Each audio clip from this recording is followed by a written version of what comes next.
அவங்கள கொண்டு வந்து சீமான் வீட்டுக்கு செக்ரட்டரியா போட்டு அவரை வேற போட்டு அடிச்சு ரொம்ப மனசு கஷ்டமா இருக்கு. அவங்களாம் மிகப்பெரிய போராளிகள், நம்மளுக்காகவே வாழ்றாங்க, நம்மளுக்காகவே சாகுறாங்க. அவங்கள கொண்டு போய்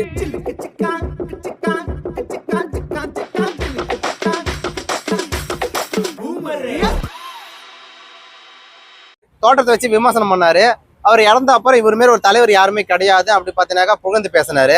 சோ இந்த மாற்றங்கள் பாத்தீங்கன்னாக்கா வந்தது. சோ இதை பத்தி என்ன நினைக்கிறீங்க? அவரை பத்தி பேசுறதுக்கே எனக்கு விருப்பம் இல்லை. சோ ஓகே, இப்ப அண்ணன் சீமான் வீட்டுல பாத்தீங்கன்னாக்கா கைது நடவடிக்கை நடத்துன்னு இருக்காங்க.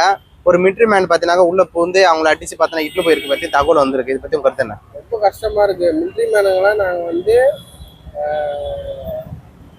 பெரிய லெவல்ல வச்சிருக்கோம். ஓகே, இப்போ அந்த ஆர்மி மேனெல்லாம் நாங்கள் பெருசாக நினச்சிட்டு இருக்கோம். இப்போ அவங்கள கொண்டு வந்து சீமான் வீட்டுக்கு செக்ரட்டரியா போட்டு அவரை வேற போட்டு அடிச்சு ரொம்ப மனசு கஷ்டமா இருக்கு.